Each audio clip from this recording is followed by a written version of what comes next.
Speaking of your baby, I understand that you're having a doula assist. Doula, is that a Greek pastry? Well, it is Greek, but it's not a pastry. Oh, I like pastry. I do too, but our doula her name is Amber. She's lovely, and doula just basically means woman who serves. And it used to be that when women would have babies, all the women would get together, and you'd have your aunties and your grandmas and whatnot, and your older sisters who'd had children, and they'd help you through the whole process, and they were your birthing coaches. Mm-hmm. Well, nowadays, that's not really how it happens. Right. But statistically speaking, if you have a birth assistant or a birth coach, the deliveries go smoother, there's fewer medical problems. Basically, the doula's job is there to not only to coach and to be assistants, but to give dad or grandma or whoever else is your birth, assistant kind of a break, Mm-hmm. So in my case, if Matthew needs to go take a walk or get something to eat or lay down for a 20-minute cat nap, she can kind of step in. She's also doing other things. She's taught us different massage techniques and how he can make my back feel better. Quite a good thing. Or different exercises that I can do to prepare myself. She's a font of medical knowledge, so she's been able to help us kind of transverse this last couple months of what is this, and is this pain okay, and okay, that feels weird, and all of that kind of stuff.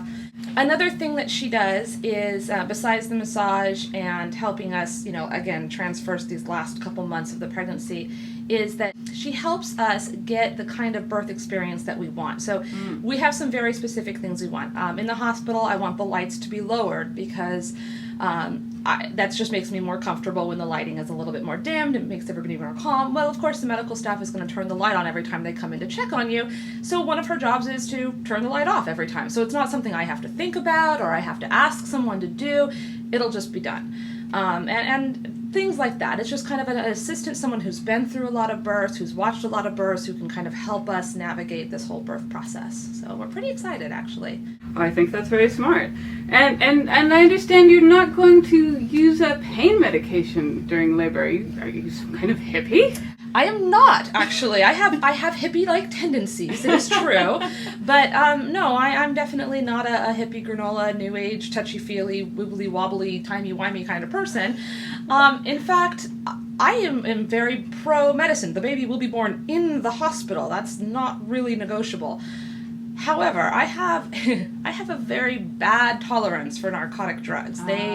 They tend to not agree with me.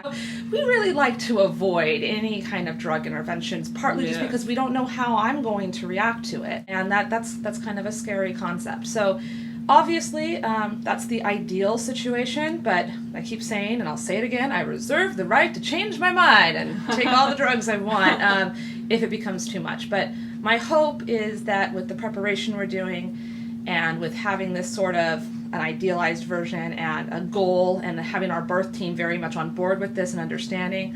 And again, that's part of what the doula is there for. She can help us change positions or move around or do other things so that we can kind of alleviate some of the pain or the discomfort. And she's there really as a coach. She's not emotionally attached to me like my fiance or my mother is. So to them, me being in pain is horrific. But to her, me being in pain is part of the process. And she can kind of help coach us through it, hopefully. So.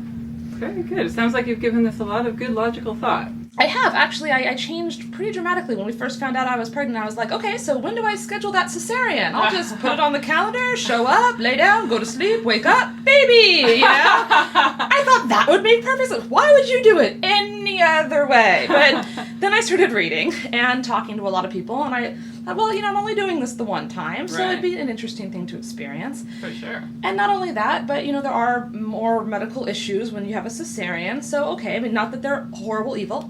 I was born via cesarean, so obviously we come out just fine. That's right. But it is one of those things that if you can't avoid it, and so then I started looking more into birthing practices, and then that's kind of when I thought, well, maybe a doula would actually, I have to tell you, the first time someone said, you should get a doula, I was like, whatever, that's crazy talk. I'm not giving birth at home in a pit, no. But then I researched, and I interviewed several before we eventually settled on one who met our needs perfectly.